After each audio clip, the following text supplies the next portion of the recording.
Hey guys, this is Infernal Shard 1 for the win. So, there's been a question that gamers have been asking about is the PlayStation 4 and Xbox One still really worth it in 2020? Well, we are going to give you all of the results about why the PlayStation 4 and Xbox One is really worth it in 2020. And should you be thinking about still buying one of these, even the newer release of the next gen consoles coming out at the end of the year? So, right here, as you see right here on the floor, we have all four of the current generation consoles. We have the original PlayStation 4, and we have the Xbox One S, even though it's not the original Xbox One, but you could still basically consider it because it's not really an upgrade like that monster is right there. And then right here with the blue hard drive we have on top is our PlayStation 4 Pro, which is the Sony PlayStation 4 mid-generation upgraded. Then with the green one we have is the today still's most powerful console on the market, the Xbox One X. Now, all of these consoles have, just they've got good ups and downs about them. There's some good things about those two over them, and then there's a lot more stuff about those two than over the two systems. So this is the Xbox One S right here. So with this system, this is like probably the less powerful system of the current generation, and honestly, in my personal opinion, I honestly still think that games honestly still look pretty darn decent on the original Xbox One, even if they don't play it like native 1080p and such like the PS4 can. But 900p going from the 1080p, you're basically not telling that much of a difference and all. Now, I will say one thing that Microsoft is a little bit lackluster right now is exclusives, but I think they got this basically taken and under control with the next generation, especially with all of the studios that they have bought since 2018, and they're really getting up there. But who knows? They may still be the same like they are. But there are some good things about owning an Xbox One S. And as I mentioned, games honestly still look pretty darn decent on the Xbox One S, even the original Xbox One. There is some slightly bit of more advantages that the Xbox One S has over the original Xbox One. With the original Xbox One, you're only talking about 1.32 teraflops, but on the S, Microsoft put just a little bit of inch of extra power into that and made it to where it could do 1.4 teraflops. And I think it's because this is the first Xbox console that support HDR gaming, so you get HDR as well as 4K, only for upscaling, not native 4K like that thing right there can. But there are some really good things about owning an Xbox One S. So you can find a used Xbox One S right now at like GameStop for I think around just a little over $200. And if you go to like pawn shops like this one, I actually ended up getting a lucky deal on this one. And this one is not a 500 gig, it is a 1 terabyte. And I went to my local pawn shop, which is right down the road from where I live here right at the moment. And I basically only spent like $160 for this system, which is actually a pretty good price for a current gen system, and especially one with a 1 terabyte. And as soon as I got the system like works literally like brand new. It's so clean. I mean, you always have that ability for somebody taking in a system and they accepted it and a system don't work, but I ended up getting lucky with this Xbox One S. It's so clean and it works like it's brand new, and it just is it for the pricing. It was actually honestly worth it. And right here, I just recently got a 1 terabyte hard drive for this because I have another setup that's in my bedroom, and I have these systems basically for my bedroom as well as I have a setup right here. So yeah, you're most likely going to find an Xbox One S for around like $200, if not maybe just a little under if you find a lucky deal, and all that good stuff. Next up, we have the original launch model PlayStation 4. Now, there is a downside to the PlayStation 4 over the Xbox One S, and especially the original Xbox One. is if you have a super fast download internet speeds, you can only do 2G on this system, which I don't see a humongous of a difference in download speeds, because even with me doing 2G on this system instead of doing the 5G, where as you get with 5G, you get a lot more faster download speeds and all that, but I don't see a much of an issue. I mean, yeah, it's not as fast, but you're not talking about like super slow compared to the 5G. But there are some good things about this system that is better than over that system.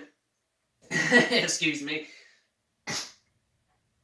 But there is some key things about this system that is better over the original Xbox One and Xbox One S, is that most games on this system support native 1080p. Whereas on the Xbox One, you only have games that only support like I said, 900p, but like you're not basically telling a difference. But there are some other good things, is that the performance on the PS4 has been just a slightly bit more better than the Xbox One, but you're still not telling that much of a difference. Now, GameStop is still, like, I think their prices for the PS4 is still outrageous.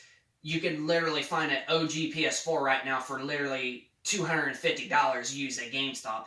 While if you go to like a pawn shop like I go, you can literally find one for literally like $189 to like $210. So if you go to a pawn shop, you're basically going to save like $50 to like $60 more on a PS4.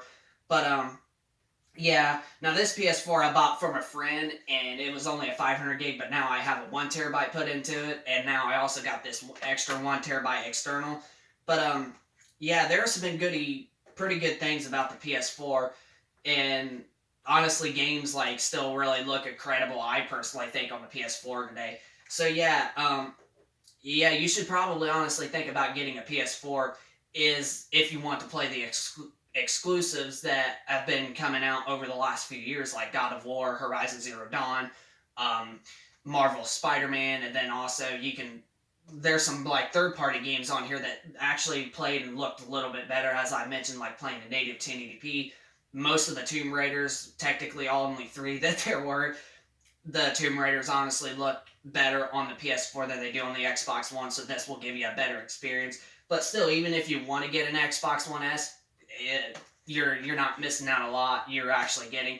Now, another great thing of why it's honestly worth picking up one of these consoles at the end of 2020, or in 2020, I mean to say, with the newer consoles, is that games are actually getting way cheaper now for these consoles. You could find, like, I think the number one most popular exclusive for this system, the Uncharted 4, you could literally find it for, I want to say, around $10 at GameStop, pretty much, and then even the Uncharted Nathan Drake collection. And then you got games like Grand Theft Auto 5 that's been out for these systems for a while. You could basically find it for like $15-20 pre-owned at GameStop. So prices on games are really getting really cheap for these systems, like they have been on the PS3 and the 360. So yeah. So next up we have is the PlayStation 4 Pro. Now, this is the very first game system that supports 4K and HDR gaming on 4K, 4K displays and all that. Now, a lot of games don't really support native 4K on this system, but when you compare it to the PS4 and the Xbox One S we just showed you on a 4K display, as you see, like right here, this is a 4K TV display, you are still going to honestly notice the difference in the games. And especially like games like Uncharted 4, like I was saying, you paying $10 and getting it for a pre-owned copy. And that game literally supports 1440p resolution on a 4K TV display with upscaling to 4K. You are going to tell a much more cleaner picture on this system on some games like that you're still paying dirt cheap for. Now, the PS4 Pro is still roughly around $300 pre-owned. I mean, even the pawn shops are still selling them around $300. I think the lowest that you could find one is possibly on eBay or Amazon or possibly Facebook Marketplace. You can find a PS4 Pro for like about $250, just as much as like GameStop is selling for an original PS4, but for a more powerful console. But as the rest of this year goes on, these consoles prices are going to continue dropping. That's why I was saying that Cashland has now got a sell price of the Xbox One S for $160 if you want to get a 1 terabyte version and all that good stuff. So as the rest of this year goes on and through the following year, prices are literally going to drop big time. And if you want to get a console that's got so many games for, instead of getting a new system where you're going to have games only slowly coming out for it, which I think is pretty much a smarter move, these consoles are really going to be worth a lot here before long, especially with the prices drop. So next up, we have the last console, and right now, it is the #1 most powerful console right now on the market. And I forgot to mention that blue hard drive that I got for my PS4 Pro that we just put down is a 4 terabyte, and it's like it's so much room. I can't even fit all my games on it because I got so much room. But this one right here for our Xbox One X, this is only a 2 terabyte. But most of the time it's because I don't have as many Xbox One games as I do PS4, which I still got plenty. But this right here is still today, until the newer consoles come out, right now on the market, this is still the most powerful console right now, the Xbox One X. With at being around 6 teraflops of computing power, there have been actually some pretty good prices on this system over the last several months, where GameStop just a few months ago, right around Black Friday, going into the holiday season of Christmas time, there's been people that have been able to pick up one of these systems for literally $250. And you are talking about $250 for a native 4K game system. Well, at least most of the time a native 4K game system, not all games that are enhanced support up to 4K, but about 70-75% of the enhanced games that are on the Xbox One X do support up to native 4K. So, and especially the smoother frame rate and all that good stuff with the 4K textures, $250 is a freaking deal breaker for especially a system like this.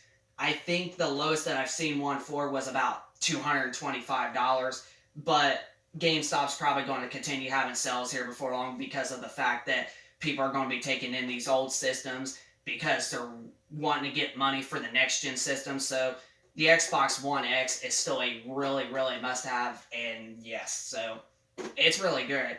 Now the ups of this system and the ups and downs for this system is the good things about the Xbox One X is, like I mentioned, better frame rates. You're getting 4K textures, and the same thing with the PS4 Pro, just not as many 4K native games on the Xbox One X or on the PS4 Pro as I mean the Xbox One X.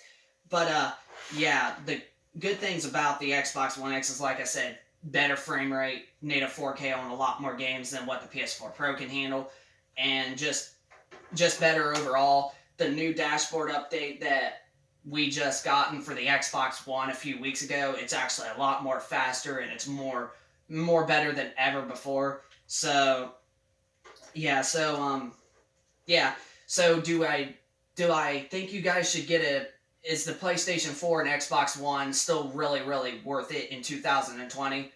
Honestly, they kind of are. So if you're really wanting to get a system to start out and play as many games, especially as dirt cheap games are really becoming for these consoles, and especially not having a system that doesn't have very many games for, honestly, the Xbox One and PS4 are really good of a choice because you're going to save money, you're going to have a system. If you don't have the money to get a next-gen system, at least for the first year or two, they're still going to be getting games made for these consoles, so you're not going to be getting left out. So mostly, the three good things about owning an Xbox One PS4 is, #1, the pricing is actually a lot more affordable, and 2, you are still going to be getting games made for these systems. Now, 3 is those of you that are still wanting to buy a PS4 Pro or an Xbox One X, and if you guys are wanting to get an upgradable experience with, well, if you have like original PS4 or Xbox One or Xbox One S, PS4 Slim, and you're wanting to get a upgradable system that gives you better frame rate and better hardware and better graphics and such, and you don't want to spend like the $500-$600 or whatever that the PS5 is going to be in Xbox Series X, then the PS4 Pro and the One X is the third reason of why you could buy a PS4 Pro and Xbox One X. And number two, as I mentioned, the pricing, and then one, because these consoles from both Sony and Microsoft, they have both been confirmed that they're going to continue supporting these consoles with games coming out for them for the next like 2 to 3 years. So honestly, should I think you should buy an Xbox One and PS4 in 2020? Honestly, it's honestly worth it if you honestly ask me. So if you guys could please hit a like if you enjoyed this video, comment down below of your thoughts, and subscribe for those of you that are new to the channel, and I will keep you guys posted with more gaming YouTube videos in the future. And comment down below of your thoughts if you're still looking and forward to getting either PS4, Xbox One, or PS4 Pro and Xbox One X, and all that good stuff. So yeah, so hit a like, comment down below, and subscribe, and we will catch you guys on the next video. So peace out.